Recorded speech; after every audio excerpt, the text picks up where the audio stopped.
update step. And then from that, you derive an output based on the current state, which is called the readout step. So for instance, here, at the first time step, we take in the word remember, process that word, and then we spit out another word, and we want that word to be how.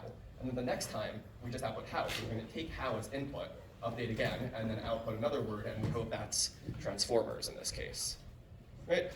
Now, one of the biggest problems with this is that this is very poorly parallelizable because the natural sequential dependency means that you can only shove so many tokens through this thing at once because you have to wait for the previous one to finish before you can start the next one. This is one of the major things that's solved by transformers using this technique called attention. In case you missed last week, this is a quick recap of the attention mechanism. The biggest things you'll need to understand are these Q, K, and V matrices. So the attention mechanism is softmax, you don't have to understand what that is, but it's really just Q times K. Wow, how the hell did that happen? It's Q times K times V, essentially, where Q is for query, which asks basically for each token, what other tokens are relevant to this token.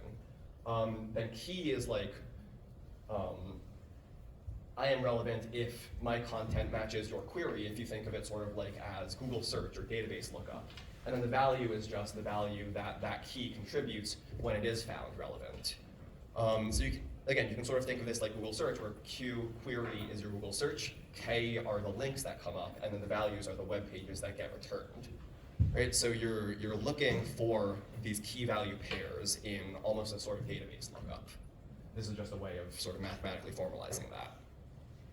Right. So this is a diagram of a decoder-only transformer, which you may remember from Lucas's presentation last week. Some of the benefits of transformers that you get from things like that are parallelizability, so where RNNs were limited by how many tokens you could shove through the model at once. Here you can process a sequence of any length, so anywhere from 1 word to 50 words to 100,000 words, as much as you want in one go. Due to the way the attention mechanism works, you also have complete knowledge of the relationship between any two tokens, any two words in the sequence. So you know exactly how every word relates to every other word. And what this allows you to do is capture even long-range dependencies in your text, where if the 100,000th word is very relevant to some stuff that you said way, way, way earlier in the text, it can still capture that perfectly. Whereas, if you're reading through that sequentially, you might forget a bunch of stuff that came earlier. Right? So what are the problems with transformers then? Because this all sounds great. The biggest problem is just that it's really expensive. So as you scale up the sequence length, as you scale up the input length, the memory you need and the time that you need to process this scales with the square of that. So if you put in a 50,000 word request, and then you put in another 100,000 word request, the 100,000 word request is going to take 4 times as long to come out of ChatGPT instead of 2 times as long. And this quickly becomes absurd.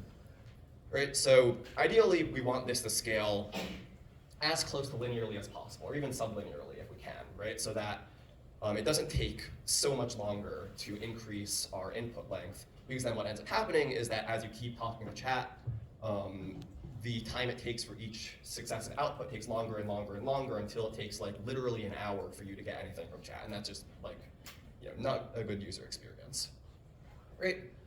So why is attention so slow? Why does it scale quadratically? So the reason for this is that you are looking up the queue for each token, the query for each token, against all of the keys and values for the previous tokens. And if you think about that, there are n previous tokens. If your sequence length is n, and then you have to look against each of those, that just scales like that. There are ways to sort of get around this a little bit, which is because all the past tokens don't change once you've already processed them. So their keys and values, respectively, don't change either. So you can skip on recomputing those by doing what's called caching, which is just sort of storing the pre-computed values for later. This is already responsible for a significant amount of speed up. But one of the unique things about this quote-unquote key value cache is that it actually stores all of the information that you would ever possibly need about the sequence so far, because in a sense, this key value storage, which you can almost think of like a database again, is literally just that, right? It is designed to be all of the information about the sequence. So we're going to be dealing with the KB cache a lot in looking at how we can improve on the transformer, right? So this is a sort of example of, a visual example of how you can think about KB caching.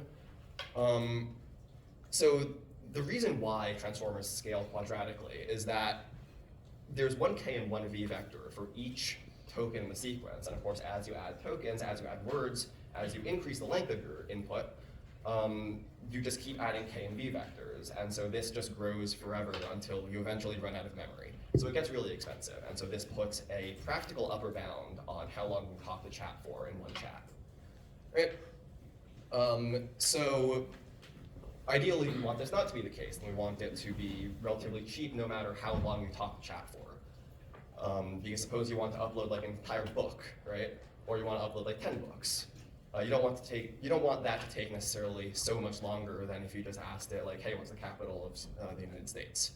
So one way to keep it cheap is to just prevent it from growing infinitely in the first place, and to just keep it a fixed size. And it turns out this is actually pretty easy to do. So if you drop the softmax and all the other fancy stuff for intention, you just look at it as the Q, K, and V as a sort of database lookup, you can exactly write it as a query times a hidden state, ST, which is comprised of this, and it's a fixed size. So this is actually perfectly an RNN. With the update step, you add this K times V term, which is exactly the information associated with the token that you just input. Now the problem with this is that you can't put an infinite amount of information into a finite size, which makes sense if you think about it for a couple minutes.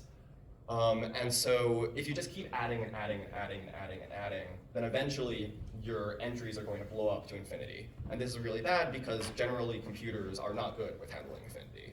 So we want to be able to address this. And the way that we do that is by deciding what to forget, essentially. So the model doesn't have, it doesn't want to, and really it doesn't have to, and really it doesn't want to necessarily remember everything that it saw in the past. It wants to only remember the things that it thinks will be important in order to process the information that's in the future, right? You know, when you're reading a textbook, surely you don't remember the contents of paragraph 4, line 3 or something.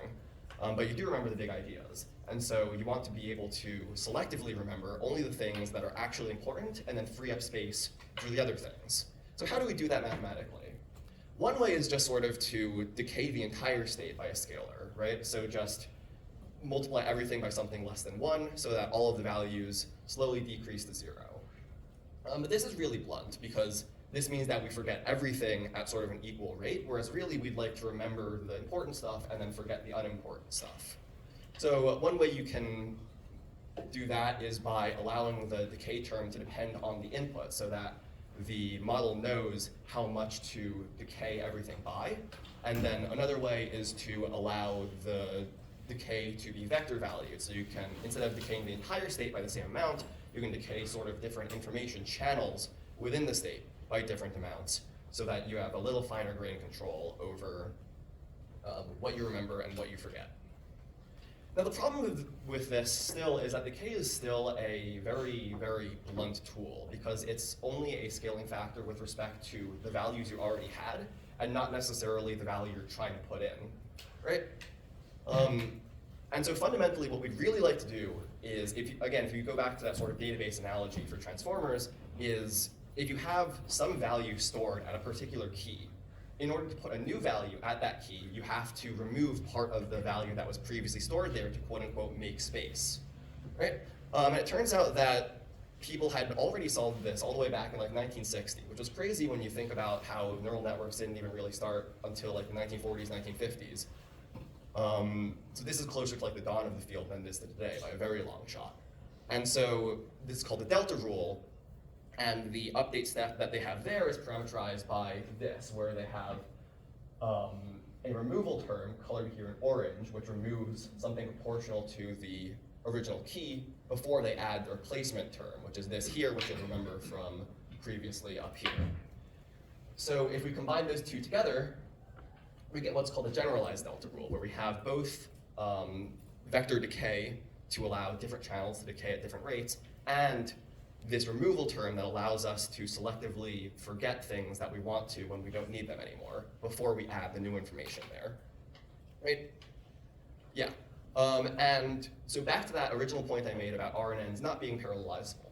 Well, it turns out that up to certain restrictions on what your update rule is, it is actually possible to perfectly parallelize an RNN so that you get quote-unquote transformer-like performance in that you can shove as many tokens as you want through it, and it doesn't really change. And in this case, the constraint is what's called diagonal plus low rank. It turns out that this is exactly that if you know matrices. And there are plenty of proofs and ways to show that this does actually admit parallelizable training and inference. Yeah, so from the generalized delta rule, we derive RWKV7 state update rule, which is a particular parameterization of that. And so it looks like this here. This is a visual of that down here, and then we'll walk through what each of these terms is in a second. But so here you have the state, the next time step is equal to the previous state times vector decay minus the removal term plus the replacement term. And so we'll go through what each of these is in a second. Yeah, so again, W is your vector value data-dependent decay so that we have as much control as possible over what we forget and what we remember. You have this kappa and KT. These are your removal and replacement keys respectively, and then we decide how much to remove by the element-wise product with what's called the in-context learning rate, which is also vector valued, and determines how much to remove at each time step, essentially. And then V is just your value that you store, so that this is your replacement key term as previously, right? And so that is this WKV7 kernel bit, which is sort of the main innovation of the paper, at least theoretically. So in order to make this into a full model, like ChatGPT or Gemini, we have to stick a couple other things onto this. And I think Lucas probably had a figure like this last week, where this is almost identical to a standard transformer, with the exception that this quote-unquote time mix module is an attention module in the transformers. So time mix is just a way for us to use our WKV7 kernel update, which is, again, this bit back here, in a way that is compatible with attention. So it's almost a drop-in replacement, and in fact, I have some friends that have done work on literally converting transformers to run on this. So the way the time mix module works is you have some black magic preparation in order to get the inputs ready for the WKV7 kernel, and then from that you derive your output. Yeah, okay. So that was the major sort of theoretical innovation of the paper.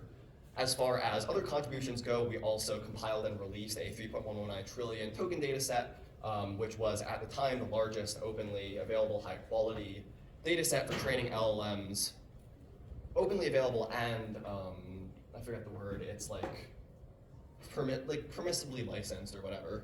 In any case, it was ethically sourced. The largest such openly available data set at the time of publication back in March. And we trained a bunch of models on those so that we could see how they performed. Right, and on the next couple slides, we will go through those. Yeah, I wasn't kidding. If you fell asleep, wake up. Yeah, we're at the results now.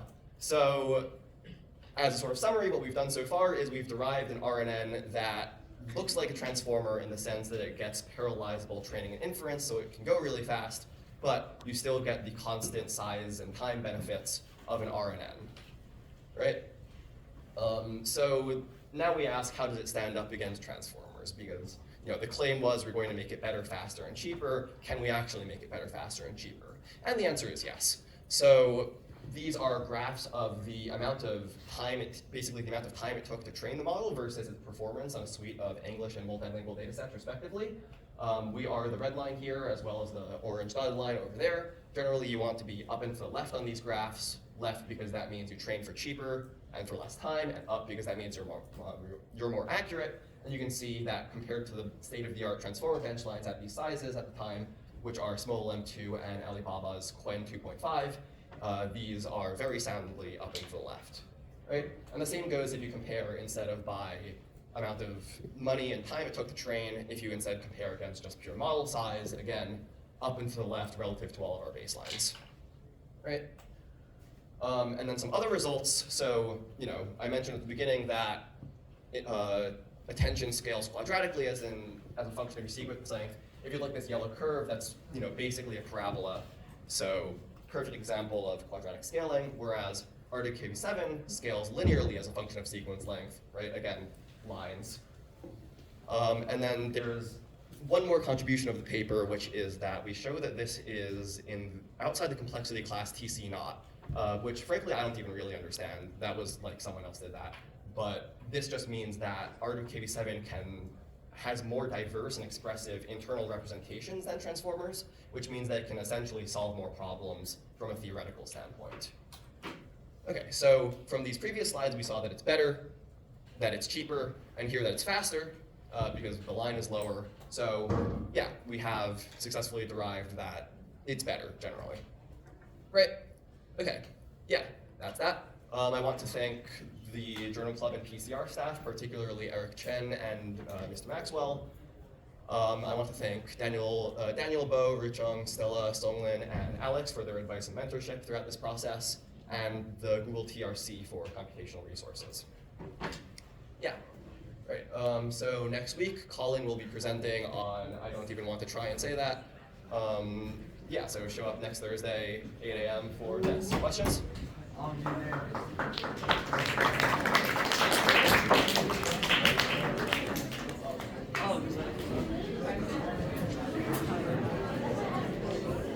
He asked for questions. Do you guys have any questions?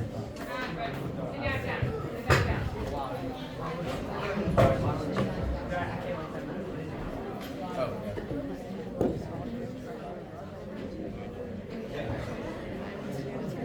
All right, questions for Tristan, guys. Yeah. Have some questions. Can you talk a little bit more about how the terms that you forget are generated? Yeah, so we go back to, Can you repeat the question?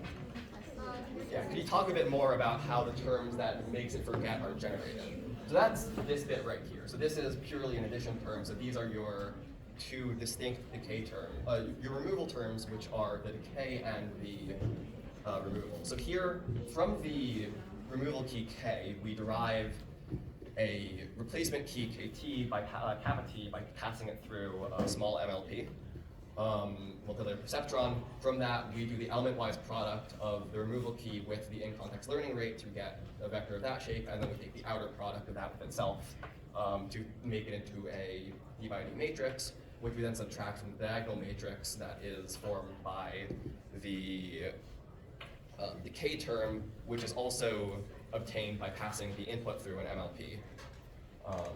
And then we just matrix multiply that against the previous state. So each of these is a function, each of the colored terms is a function of the input x, generally obtained by either matrix multiplication or a low rank MLP. Did that answer? Yeah. Yeah. The time mix part of the transformer that you showed. Yeah. I'm kind of confused on like the purpose of that and how is that different from another like system? Like what is Like this bit right here? Yeah. Yeah.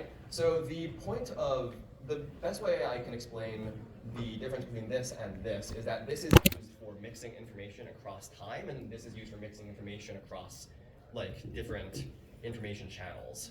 So if you think about the sequence that you have as an input, right? There's information at each individual word, but you don't yet know how each of these words relate to each other. So the point of the time mix module and the attention implementation and every other sort of variation on these things is that you want to be able to mix information across the sequence so that you know how each word relates to each other, right? And then from that you have all of these sort of discrete locations of where you have information.